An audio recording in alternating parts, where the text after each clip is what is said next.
नमस्कार, video bulletin में आप सभी का स्वागत है। पेश है आज के मुख्य समाचार।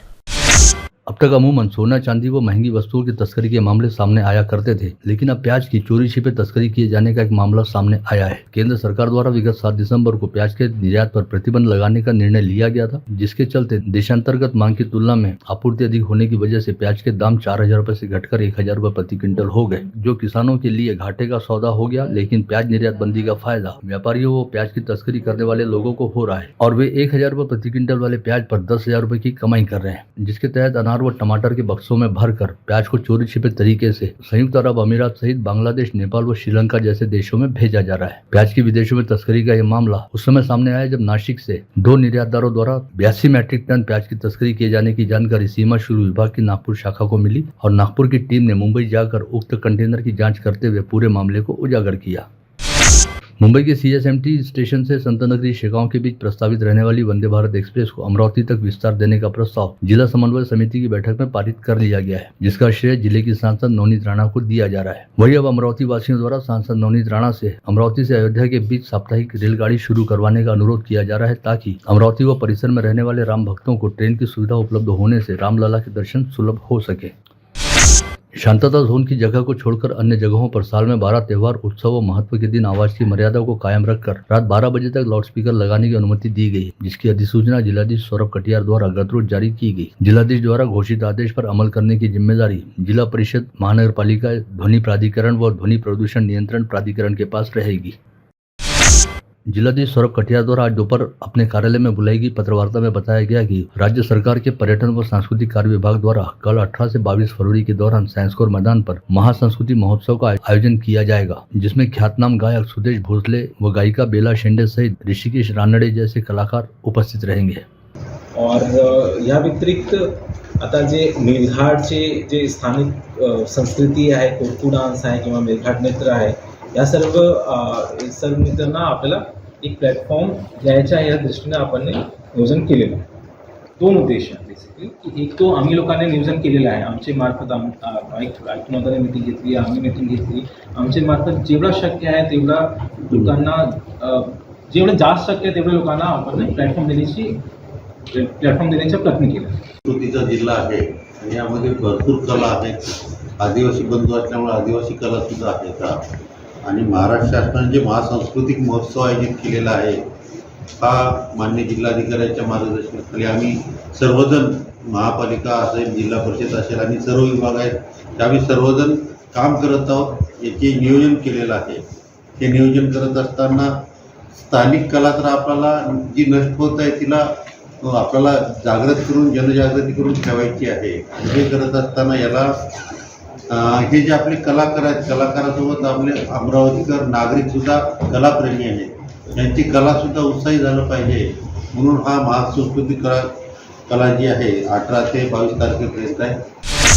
शहर के प्रसिद्ध रिफॉर्म क्लब के अध्यक्ष व सचिव के अलावा अन्य पदों के लिए आगामी 25 फरवरी को चुनाव होने जा रहे हैं। बेहद प्रतिष्ठित माने जाने वाले इस चुनाव के लिए शुक्रवार को नामांकन वापस लेने का अंतिम दिन था। ऐसे में अब अध्यक्ष व सचिव सहित 9 कार्यकारिणी सदस्य पदों के लिए 30 उम्मीदवार मैदान में हैं, जिसमें से अकेले अध्यक्ष व सचिव पद के लिए ही 3 प्रत्याशियों ने अपनी दावेदारी ठोकी है तथा 9 कार्यकारिणी सदस्य पदों के लिए 24 प्रत्याशियों की दावेदारी है। यह चुनाव रिफॉर्म क्लब के वरिष्ठ सदस्य तथा 3 बार क्लब के सचिव रह चुके राजेंद्र सिंघई की देखरेख में लिया जा रहा है, जो वर्ष 2012-2013 से लेकर अब तक करीब 8 बार इस क्लब के चुनाव में निर्वाचन अधिकारी के तौर पर जिम्मा संभाल चुके हैं।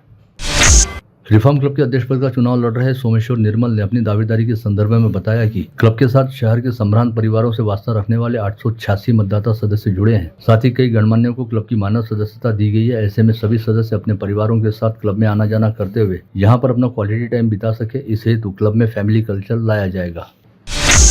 रिफॉर्म क्लब की निवर्तमान कार्यकारिणी में सचिव रहने वाले तथा नई कार्यकारिणी के लिए अध्यक्ष पद हेतु दावेदारी पेश कर रहे देवेश अग्रवाल ने बताया कि क्लब की निवर्तमान कार्यकारिणी द्वारा क्लब में कई उल्लेखनीय कार्य करने शुरू किए गए, जो 70% पूरे हो चुके हैं। इन सभी कामों को वे अध्यक्ष बनने के बाद पहली प्राथमिकता के साथ पूरा करेंगे।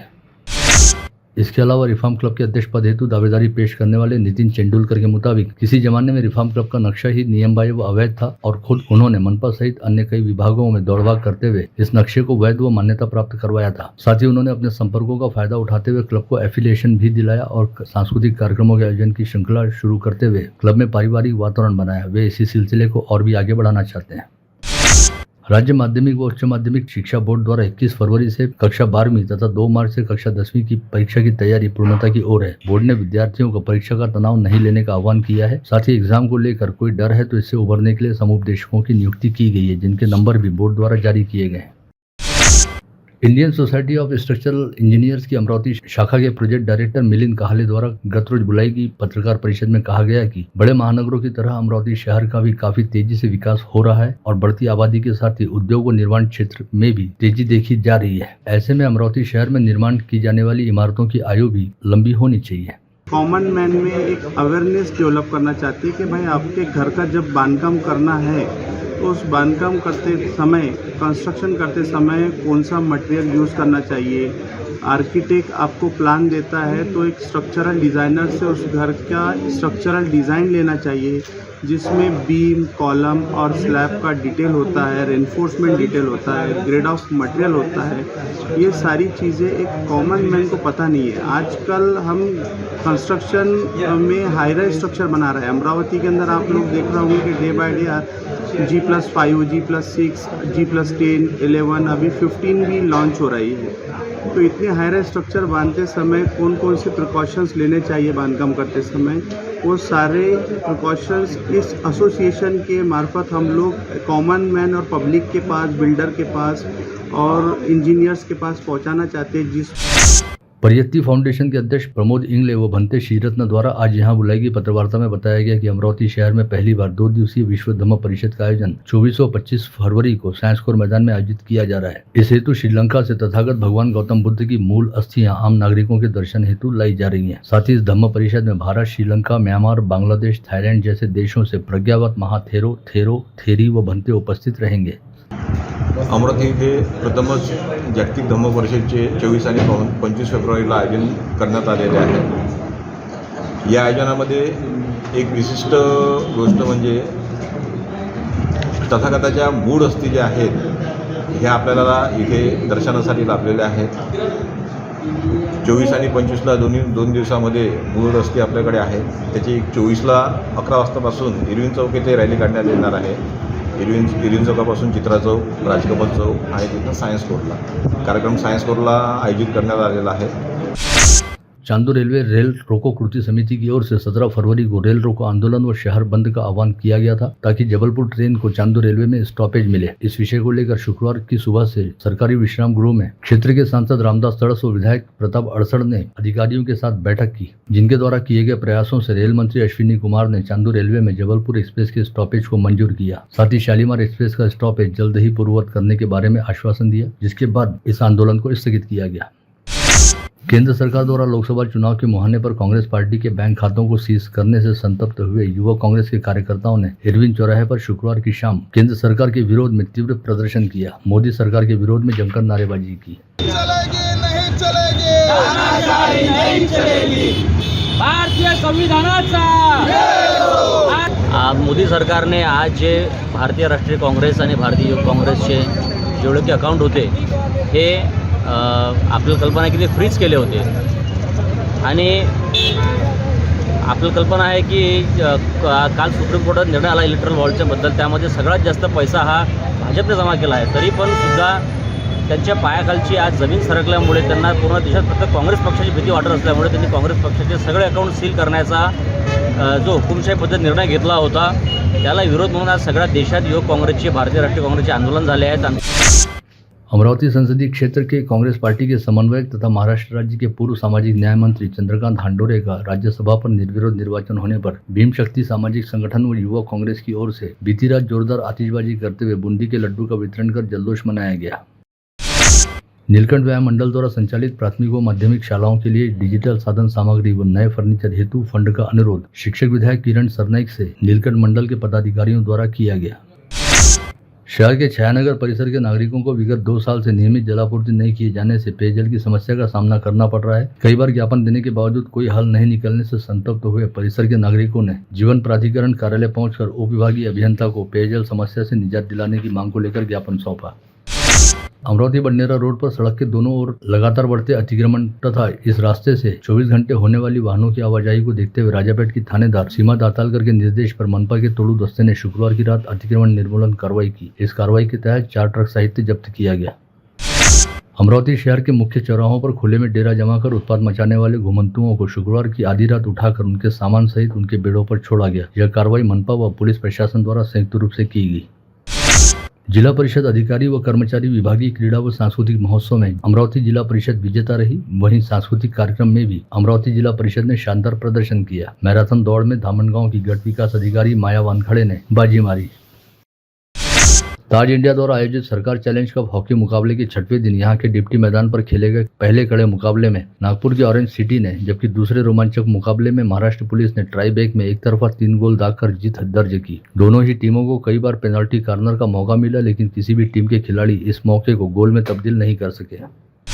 भातकुली तहसील स्थित जिला परिषद छात्राओं की शाला की इमारत काफी जीर्ण शीर्ण हो गई और छात्राओं को जान हथेली पर लेकर इस इमारत में अपनी पढ़ाई लिखाई करनी पड़ती है। इसकी जानकारी मिलते ही सामाजिक कार्यकर्ता नितिन कदम ने यह मुद्दा उठाते हुए तत्काल इस इमारत का पुनर्निर्माण किए जाने की मांग की है। साथ ही छात्राओं की सुरक्षा को लेकर चिंता भी जताई है।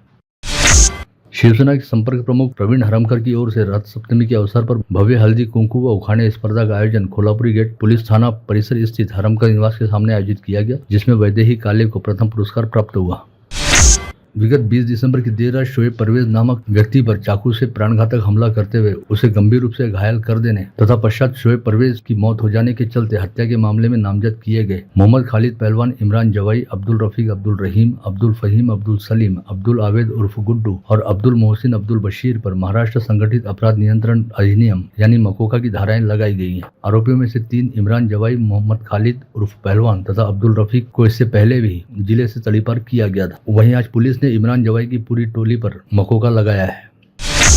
मूलतः वाशिम जिले के मानोरा गांव से वास्ता रखने वाले तथा विगत कुछ समय से अमरावती की कोर्ट में वकीली की प्रैक्टिस करने वाले समीर पठान नामक वकील के अकस्मात लापता हो जाने के मामले में गाड़गेनगर पुलिस ने गुमशुदगी का मामला दर्ज करते हुए इस वकील की तलाश हेतु जोर लगाना शुरू कर दिया है, लेकिन अब तक समीर पठान का कहीं कोई अता पता नहीं चल पाया है। नांदगांव खंडेश्वर पुलिस ने शुक्रवार की रात गश्त पर रहने के दौरान गुप्त सूचना के आधार पर चेकपोस्ट परिसर में नाकाबंदी की और 3 पिकअप वाहन को रुकवाया, जिनसे पूछताछ करने पर उनके पास कोई कागजात नहीं पाए गए। ऐसे में पुलिस ने तीनों वाहनों के चालकों को गिरफ्तार किया। अपराध शाखा यूनिट क्रमांक 2 ने आज दिनेश मडावी उर्फ स्पाइडरमैन नामक कुख्यात चोर को धर दबोचा। इस आरोपी पर विदर्भ के कई शहरों व गांवों में 100 से अधिक चोरी करने की जानकारी का खुलासा हुआ है। आरोपी ने अमरावती में ही 5 वारदातें करने की कबूली दी है। शिक्षक सहकारी बैंक के खाते स्टेट बैंक ऑफ इंडिया में है, जहां पर शिक्षक बैंक के 2 करोड़ का धनादेश 2 अज्ञात व्यक्तियों ने विड्रॉल के लिए डाला था, लेकिन रकम बड़ी रहने के चलते कैंप परिसर स्थित SBI की शाखा ने धनादेश विड्रॉल करने से पहले शिक्षक बैंक के सर व्यवस्थापक से पूछताछ की। तब पता चला कि उन्होंने इस तरह का कोई धनादेश किसी को नहीं दिया है। ऐसे में SBI ने वह धनादेश विड्रॉल नहीं किया। वहीं इस दौरान दोनों अज्ञात आरोपी मौके से भाग निकले। यवतमाल शहर पुलिस ने गुरुवार को एक महिला की अंतिम यात्रा रोककर शव को पोस्टमार्टम के लिए भेजा था। पश्चात पोस्टमार्टम रिपोर्ट में पता चला कि उक्त महिला की गला घोटकर हत्या की थी। इस मामले में पुलिस ने मृतक महिला के पति को गिरफ्तार किया है, जिसने अपने अपराध की कबूली दी है। बडनेरा पुलिस ने विभिन्न भागों से लावारिस जब्त किए गए 8 दुपहिया वाहन पहचान कर ले जाने का आह्वान आम नागरिकों से किया है। इन दुपहिया वाहनों का ब्यौरा देते हुए तत्काल पुलिस थाने से संपर्क करने का निवेदन वरिष्ठ पुलिस निरीक्षक पुनीत कुलट ने किया है। 2 दिन पहले धामनगांव रेलवे तहसील के मंगरूल दसगीर क्षेत्र अंतर्गत मलातपुर स्थित गन्ना खेत परिसर में तेंदुए के 2 शावक दिखाई दिए थे। ऐसे में दोनों शावकों को सुरक्षित रूप से रेस्क्यू करते हुए वन विभाग के दल ने उनकी मां यानी मादा तेंदुए की तलाश करनी शुरू की थी और करीब 16 घंटे बाद उक्त मादा तेंदुए का अपने दोनों शावकों से मिलन हुआ।